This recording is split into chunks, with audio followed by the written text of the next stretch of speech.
What's up, traders? Matt from the Trade Brigade here doing a technical analysis on ticker symbol CAR for Avis budget. On the left-hand side, we have the daily time frame, and on the right-hand side, the 30-minute intraday time frame. Let's address the elephant in the room. Absolutely monster move on today's session. We're going to take out our little measuring tool here, come from the low of the day up to the high of the day. So at one point in time, the stock price was up over 370%. Absolutely nuts. In terms of how it closed, though, that's in this little box right here. Maybe you can see it, maybe you can't. We closed up 108.31%. So still, I mean, absolutely nuts. You don't get moves like this every day in the stock market. Well, sometimes you do with options contracts, but with stocks, absolutely not, especially with things that are priced at and around $175 per share. So I want to talk about this a little bit. From a fundamental perspective, they absolutely blew out of the water the analysts' expectations of Q3 earnings as well as sales, I do believe. So if we come into here, so I mean, you can go through some of these things. However, you'll just note again adjusted $10.74 with an analyst estimate of $6.68 is completely blowing that out of the water, right? So all things considered, great report from the company from a fundamental perspective. But you, as you know, are here for a technical analysis, not a fundamental analysis. This stock, now that it's done something like this, is all about technicals, not fundamentals. I mean, does that increase in shares actually justify a $357 stock price, a 100% increase in the share price in one day?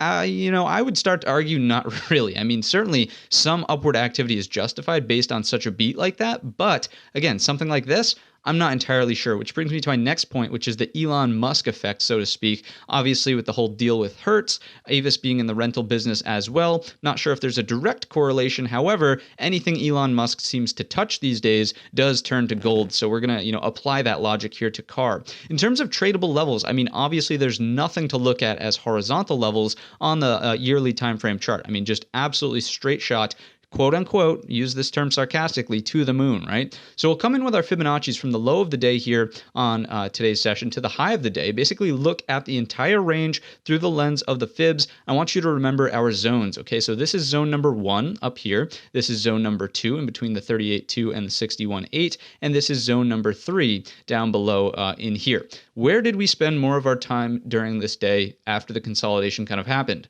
Certainly you can see, it doesn't take a rocket scientist, right? In zone number 2.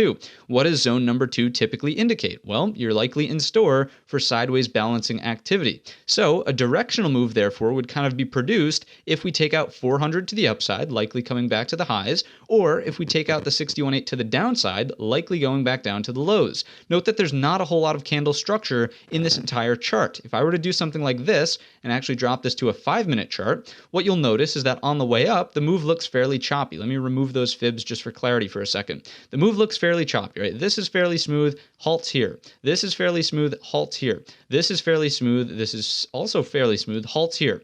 So all I'm getting at is that if you were trading this as it was halting back and forth on volatility circuit breakers, then you never know where this is going to open. So please, whenever you're dealing with something that has turned into an absolute beast like this, although it can be tempting to put your entire account into it in the hopes that you double or triple your money, you need to at least look at this from a risk management perspective and say, wow, this halted here. Sure, it did open higher, but it could have also opened lower. This halted here. Yes, again, it did open higher, but it could have opened lower, right? So be open to those types of risks whenever you're trading stocks that have exhibited this type of behavior. Let's go back to the 30-minute time frame chart. And again, just remind you of the two areas I'm paying attention to. Don't get me wrong. The range in between these two numbers, 385 and 308, we'll call it. Certainly a lot of deltas to pick up in here, not only with shares, but also with options if you so choose to trade those. So again, certainly day trades to be had. However, the larger directional move is likely going to be produced up and over 384 or underneath 308 to the downside. Is this shortable? Let's come on over to the trade tab. Certainly no shares to short, but